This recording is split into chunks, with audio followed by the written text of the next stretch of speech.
जोर से एक बार दरूद शरीफ पढ़ लो। अल्लाहुम्मा सल्ली अला सय्यिदना व नबियना व शफीअना व हबीबना व सनदना मौलाना मुहम्मद सल्लल्लाहु अलैहि वसल्लम। बुजुर्गान मोहतरम, अजीज नौजवानों, पर्दे में बैठकर सुनने वाली अजीज बहनों और माओ, अभी आपने बंगाली जुबान में हजरत मौलाना से 1-1.25 घंटे तक तकरीर सुनी। अल्लाह हम सबको अमल की तौफीक अता फरमाए। अब आपको ये तकरीर उर्दू जबान में सुननी है और सीखनी है, समझनी है और अमल करनी है। जरा पूरा मजमा, कोई भी आवाज बाकी बचनी नहीं चाहिए। पूरा मजमा जोर से इंशाअल्लाह बोलो कि ध्यान से सुनेंगे। अल्लाह तौफीक अता फरमाए। मैंने इस वक्त जो आयत करीमा पढ़ी है, सबसे पहले आज के उम्मत के हालात के पेश नजर ये मैंने कुरान पाक की कौम सबा वाली आयत पेश की है। अल्लाह ने जो आसमानों जमीनों का मालिक है, मैदान कयामत का मालिक है, जन्नत और जहन्नम का मालिक है, पूरी कायनात का और हम सब का पैदा करने वाला है, कुरान में आखिरी उम्मत के लिए सबक सिखाने के लिए कौम सबा का अल्लाह ने जिक्र क्यों किया? सबक सिखलाने के लिए।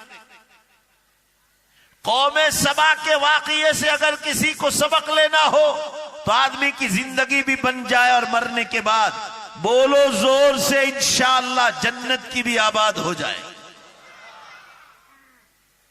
मैं आपके यहां मेहमान आया हूं गुजरात से, मैं आपके लिए जोर से बोलूं तो जब भी मैं आपको पूछूं आप इतना जोर से बोलेंगे कि पूरे बंगाल के इतिहास में वो इतना जोर से जवाब न दे। आपको इंशाअल्लाह जब भी मैं पूछूं आपको जोर से जवाब देना है। बोलो इंशाअल्लाह। कोई सोने की बात न करे।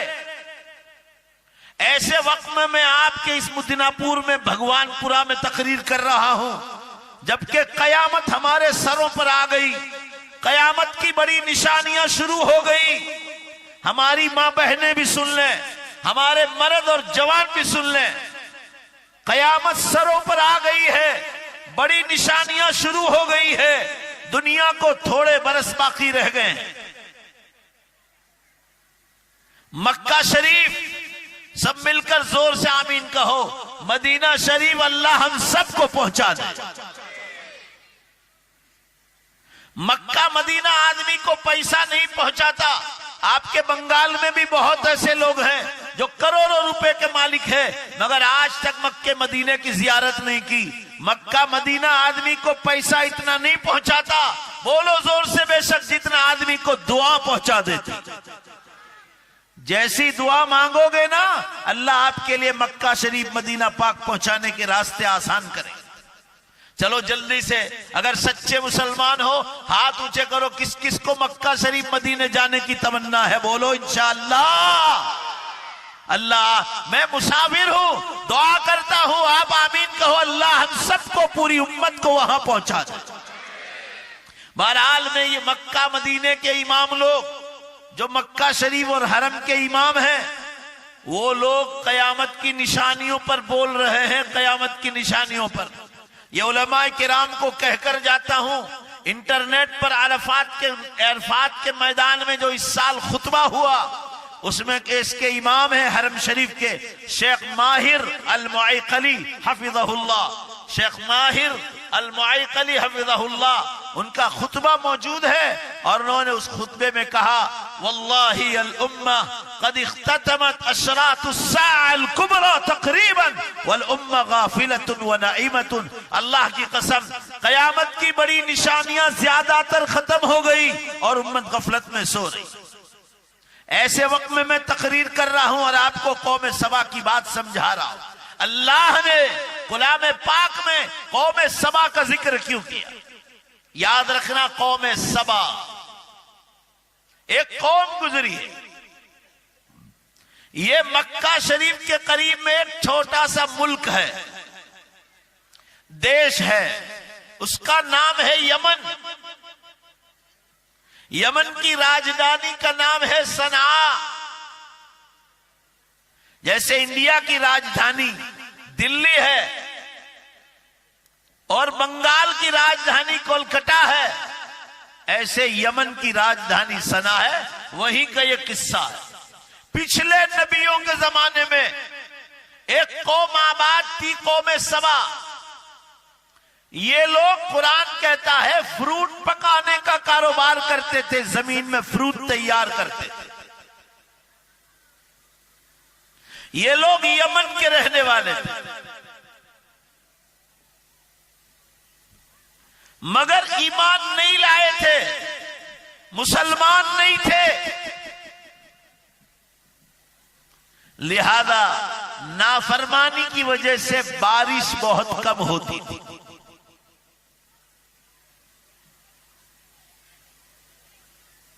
यमन बहुत छोटा सा मुल्क है मक्के के पास। यमन की और यमन के मुसलमानों की रसूलुल्लाह सल्लल्लाहु अलैहि वसल्लम ने बड़ी तारीफ बयान की। जो हजरात मिशकात शरीफ पढ़ाते हैं, साहिब मिशकात ने मुस्तकिल बाब बांधा है और आप सल्लल्लाहु अलैहि वसल्लम यमनियों के बारे में इरशाद फरमा रहे, अल ईमानु यमानुन, ईमान तो यमनी लोगों का है, वल हिकमतु यमानियतुन, हिकमत भरी बातें तो यमनी लोग करते हैं। आगे फरमाया हम अरक़्क़ु अफ़ईदतन व अलियन क़ुलूबन, वो दिल के बहुत नरम होते हैं। जिसका दिल नरम होगा उसकी जुबान भी नरम होगी। यमनियों की रसूलुल्लाह सल्लल्लाहु अलैहि वसल्लम ने बड़ी तारीफ बयान फरमाई। हजरत अनस रज़ी अल्लाह अन्हु फरमा रहे हैं, अव्वलु मन जा बिल मुसाफहति हुम अहलुल यमन। हुजूर सल्लल्लाहु अलैहि वसल्लम ने फरमाया, मेरी उम्मत में सलाम अलैकुम व अलैकुमुस्सलाम का हुक्म तो अल्लाह ने आसमानों से दिया, मगर हाथ से हाथ मिलाने की सुन्नत अल्लाह ने पहले से यमनियों से शुरू करवाई। ये यमन की कौम का तस्करा करता हूं। ये लोग पहाड़ों के पीछे रहते थे। पहाड़ों की वजह से समंदर से जो सैलाब आता था, वो सैलाबी तूफान से पहाड़ की वजह से बच जाते थे। ईमान नहीं लाए थे, मुसलमान नहीं थे। ये पिछले नबियों के जमाने का वाकया है। अल्लाह ने इस कौम की हिदायत का फैसला किया। कुरान में अल्लाह ने फरमाया, मन युद्लिलिल्लाहु फला हादिय लहु व मन यहदिल्लाहु फमा लहु मिन मुदिल। बोलो जोर से, बेशक अल्लाह जिसको हिदायत देना चाहे उसको कोई गुमराह नहीं कर सकता। जोर से बोलो, और अल्लाह जिसको गुमराह कर दे उसको कोई हिदायत नहीं दे सकता। अल्लाह ने यमन की इस कौम सबा की हिदायत का फैसला किया। एक नबी को भेजा, जाओ इनको समझाओ। दिल के नरम थे, अभी मैंने आपको बतलाया। नबी की बात समझ में आ गई कि कल मरना है। आखिरी नबी मोहम्मद सल्लल्लाहु अलैहि वसल्लम आएंगे, उन पर कुरान उतरेगा और उनकी उम्मत आखिरी उम्मत होगी, फिर कयामत आ जाएगी और जो ईमान वाला होगा वो जन्नत में जाएगा। जन्नत सातों आसमान के ऊपर है और जहन्नम सातों जमीन के नीचे बनाई अल्लाह ने। आमीन कहो जोर से। अल्लाह पूरी उम्मत की जहन्नम से हिफाजत फरमा। कौमे सबा ईमान ले आई। मिदनापुर, भगवानपुरा और अतराफ के मुसलमानों ईमान ले आई कौमे सबा। अब सुनो जरा कुरान क्या कहता है उनके बारे में, और रसूलुल्लाह सल्लल्लाहु अलैहि वसल्लम ने तफसील से उसको समझाया। बिल्कीस नाम की औरत का जिक्र, बिल्कीस नाम था। एक औरत गुजरी है, मलिके सबा, कौमे सबा की बादशाह गुजरी है। बिल्कीस नाम था, जिसका जिक्र हजरत सुलेमान अलैहिस्सलाम के वाकये में आता है। ये बिल्कीस भी कौम यमन की औलाद में थी, कौम सबा की औलाद थी। अब ध्यान से जरा सुनो। जब ये कौम ईमान ले आई, ला इलाहा इल्लल्लाह का कलमा पढ़ा अपने नबी के जमाने का, तो अल्लाह ने, ध्यान से सुनो, उन पर 10-10 नेमतें उतारी। 10-10 नेमतें उतारी। आप गिनो जरा और याद रखना और उम्मत तक ये बात पहुंचाओ कि ईमान लाने के बाद अल्लाह ताला अपने बंदों से कितना खुश होता है। आज भी कुरान पाक में लिखा है, वकान बिल मुमिनीन रहीमा।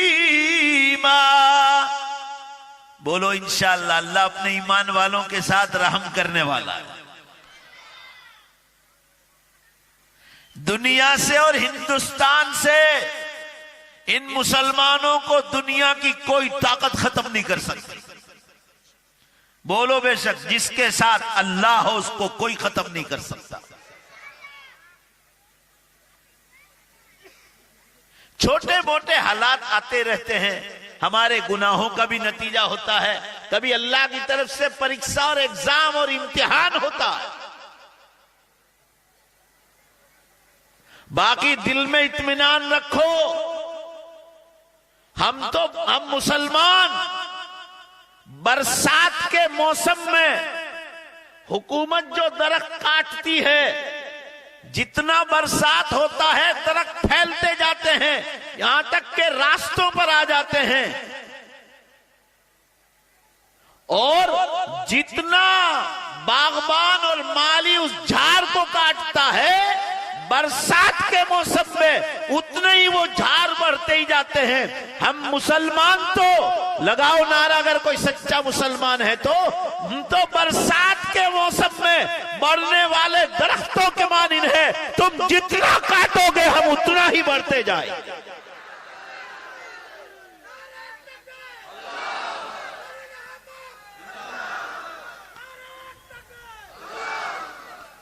कहने का मंशा यह है, मुसलमानों, कौम सबा ईमान ले आए। अल्लाह ने उनको 10-10 नेमतों से नवाजा। गिनते जाओ जरा। पहला इनाम, ईमान ले आए तो बेहिसाब बारिश हुई। पहले बारिश नहीं होती थी, बहुत थोड़ी, बेहिसाब बारिश हुई। इतनी बारिश हुई, इतनी बारिश हुई, ये पहला इनाम। कि दूसरा इनाम मिला, बारिश की बरकत से बेहिसाब फ्रूट और फल पकने लगा। बेहिसाब डालियां जमीनों पर आने लगी, इतना फ्रूट पकने लगा। पहला इनाम बारिश हुई, दूसरा इनाम फ्रूट पकने लगा। गिनते जाओ। तीसरा इनाम, जब बहुत फ्रूट पकने लगा तो अपना फ्रूट और फल बाहर के मुल्कों में एक्सपोर्ट करने लगे। बाहर के मुल्क, जैसे आपके बंगाली मुसलमान, बाज लोगों की बात करता हूं, बुरा मत लगाना मुझे आपसे।